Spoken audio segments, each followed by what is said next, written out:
adik-adik sekolah minggu, kelas tengah dan kelas besar. Gimana kabarnya hari ini? Luar biasa? Puji Tuhan. Wah, Kak Siska seneng banget hari ini bisa ketemu sama adik-adik semuanya. Karena udah lama banget ya kita nggak ketemu. Adik-adik, Kak Siska mau tanya nih. Di rumah, adik-adik suka berdoa nggak? Nah, biasanya kalau adik-adik berdoa itu sebelum apa sih?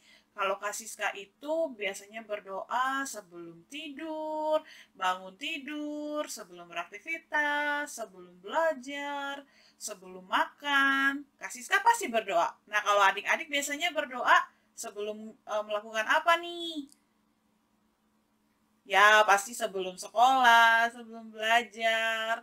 Pasti adik-adik juga berdoa. Nah, adik-adik percaya gak kalau misalnya doa-doa kita itu akan dikabulkan sama Tuhan Yesus? Pasti kita percaya ya, sebagai orang Kristen, kita selalu berdoa kepada Tuhan Yesus dan kita percaya kalau setiap doa-doa kita itu pasti didengar Tuhan Yesus dan akan dikabulkan Tuhan Yesus.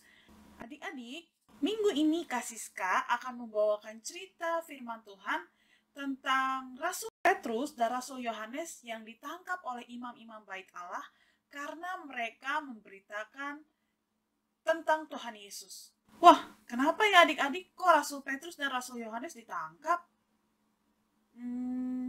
Penasaran nggak? Wah, kalau penasaran, yuk kita sama-sama dengerin cerita firman Tuhannya.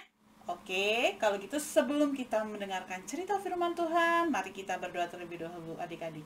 Mari kita berdoa.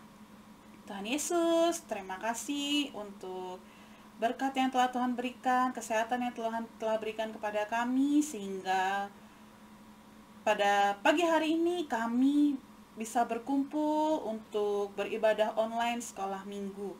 Tuhan Yesus, kiranya Tuhan memberkati kami, menyertai kami, memimpin kami. Kiranya Tuhan membukakan hati dan pikiran kami sehingga kami bisa mendengarkan cerita firman Tuhan dengan sungguh-sungguh, dengan tertib, dan apa yang kami dengar hari ini Tuhan, biarlah kiranya juga bisa kami lakukan di dalam kehidupan kami sehari-hari. Tuhan Yesus, sertai ibadah kami pada hari ini, dan dalam nama Tuhan Yesus, kami telah berdoa dan mengucap syukur. Haleluya. Amin. Nah, di minggu ini, Kak Siska akan membawakan cerita firman Tuhan tentang doa jemaat untuk pemberitaan Injil dan juga kesaksian tentang Tuhan Yesus Kristus. Dan ini adalah kisah saat Rasul Petrus dan Rasul Yohanes ditangkap karena mereka memberitakan tentang Tuhan Yesus kepada orang-orang yang ada di Yerusalem. Kenapa ya adik-adik? Kok mereka memberitakan tentang Tuhan, tapi mereka ditangkap, tapi mereka dipenjara? Kenapa ya? Penasaran adik-adik? Yuk kita perhatikan ceritanya. Di cerita sebelumnya, minggu kemarin, kita mendengar cerita tentang Rasul Petrus dan Rasul Yohanes yang ketika mereka akan pergi beribadah ke bait Allah, mereka bertemu dengan seorang laki-laki yang lumpuh sedari lahir dan biasa meminta-minta di depan bait Allah. Lalu, Rasul Petrus dan Rasul Yohanes dengan kuasa Tuhan Yesus, Rasul Petrus dan Rasul Yohanes menyembuhkan laki-laki yang lumpuh sedari lahir itu, dan laki-laki itu bisa berjalan adik-adik. Lalu orang-orang yang ada di sana yang ingin masuk ke bait Allah, mereka kaget dan mereka tercengang-cengang. Kok orang itu bisa berjalan? Padahal kan selama ini dia lumpuh sedari lahir. Nah, di saat itulah Rasul Petrus dan Rasul Yohanes memberitakan tentang Tuhan Yesus, memberitakan tentang Injil kepada orang-orang yang ada di Yerusalem. Disitulah adik-adik, para imam-imam bait Allah tidak suka dengan Rasul Petrus dan Rasul Yohanes yang memberitakan tentang Tuhan Yesus. Lalu, akhirnya Rasul Petrus dan Rasul Yohanes ditangkap dan dipenjara semalaman.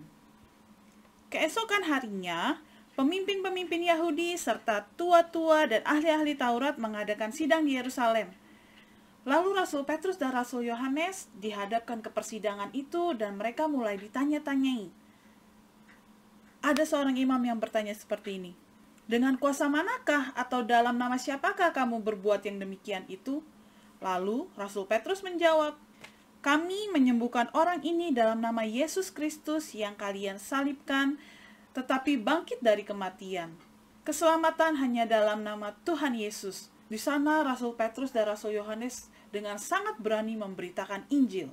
Di dalam kitab Kisah Para Rasul pasal yang keempat, di ayatnya yang ke-14 mengatakan demikian. Tetapi karena mereka melihat orang yang disembuhkan itu berdiri di samping kedua rasul itu, mereka tidak dapat mengatakan apa-apa untuk membantahnya. Dan setelah mereka menyuruh rasul-rasul itu meninggalkan ruang sidang, berundinglah mereka dan berkata, tindakan apakah yang harus kita ambil terhadap orang-orang ini? Sebab telah nyata kepada semua penduduk Yerusalem bahwa mereka telah mengadakan suatu mujizat yang menyolok, dan kita tidak dapat menyangkalnya. Tetapi supaya hal itu jangan makin luas tersiar di antara orang banyak, baiklah kita mengancam dan melarang mereka supaya mereka jangan berbicara lagi dengan siapapun dalam nama itu.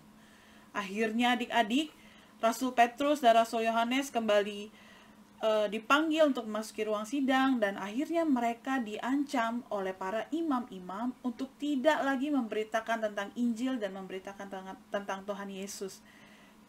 Meski diancam supaya mereka tutup mulut, Rasul Yohanes dan Rasul Petrus lebih berani dan taat kepada Tuhan daripada kepada manusia. Dan imam-imam itu semakin keras mengancam Rasul Petrus dan Rasul Yohanes. Namun, akhirnya mereka tetap melepaskan Rasul Petrus dan Rasul Yohanes karena mereka tidak menemukan jalan untuk menghukum Rasul Petrus dan Rasul Yohanes, dan karena mereka takut akan orang banyak yang memuliakan nama Allah berhubung dengan apa yang terjadi. Setelah dilepaskan, Rasul Petrus dan Rasul Yohanes kembali kepada teman-teman mereka. Lalu mereka menceritakan tentang semua yang terjadi, tentang bagaimana mereka ditangkap, bagaimana mereka dihadapkan ke persidangan, dan akhirnya dilepaskan. Dan mereka bersyukur tentang pemberitaan Injil. Lalu mereka semuanya berdoa untuk meminta keberanian kepada Tuhan, supaya mereka makin berani dalam memberitakan Injil, dalam menyaksikan bagaimana Tuhan Yesus melakukan mujizat-mujizat yang luar biasa. Dan ketika mereka sedang berdoa, goyanglah tempat mereka berkumpul itu, dan mereka semua penuh dengan Roh Kudus.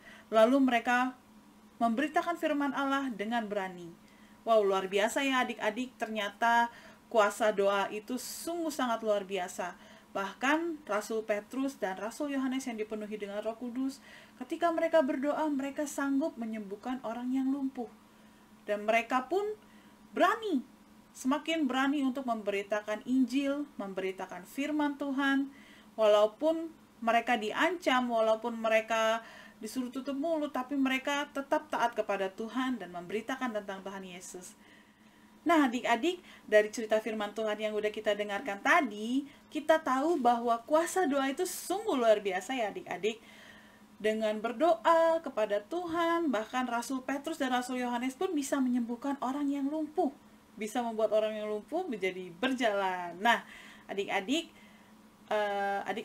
ketika adik-adik mempunyai pergumulan tentang pendidikan adik-adik, mungkin sekarang adik-adik pengen banget mendapatkan nilai yang bagus di sekolah, mendapatkan prestasi di sekolah. Nah, adik-adik bisa dengan sungguh-sungguh berdoa sama Tuhan.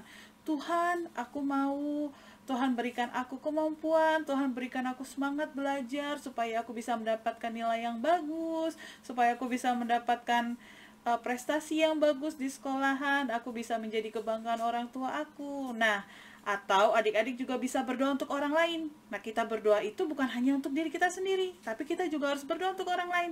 Misalnya, ada teman adik-adik yang saat ini sedang sakit, atau orang tua adik-adik yang saat ini sedang sakit. Adik-adik juga bisa berdoa, Tuhan Yesus, berikan kesembuhan untuk teman aku, untuk orang tua aku yang sedang sakit, Tuhan. Kiranya Tuhan mengangkat segala sakit penyakit yang ada dalam tubuh mereka. Kiranya Tuhan menyembuhkan, Tuhan memulihkan keadaan orang tuaku, teman aku yang saat ini sedang sakit. Nah, adik-adik bisa berdoa seperti itu. Dan satu lagi, kita juga bisa belajar berdoa untuk para pemberita Injil yang ada di gereja kita. Nah, kita bisa berdoa untuk para rohaniwan, untuk Bapak Gembala kita, Bapak Agus Santoso. Kita juga bisa berdoa untuk para pelayan Tuhan agar mereka bisa dengan berani memberitakan Injil seperti yang dilakukan oleh Rasul Petrus dan Rasul Yohanes serta jemaat-jemaat yang ada di Yerusalem. Kita bisa berdoa untuk mereka, kita bisa berdoa untuk pemberitaan Injil di gereja kita. Adik-adik, cerita firman Tuhan hari ini sudah selesai dan saatnya kita untuk mendengarkan ayat hafalan untuk minggu ini.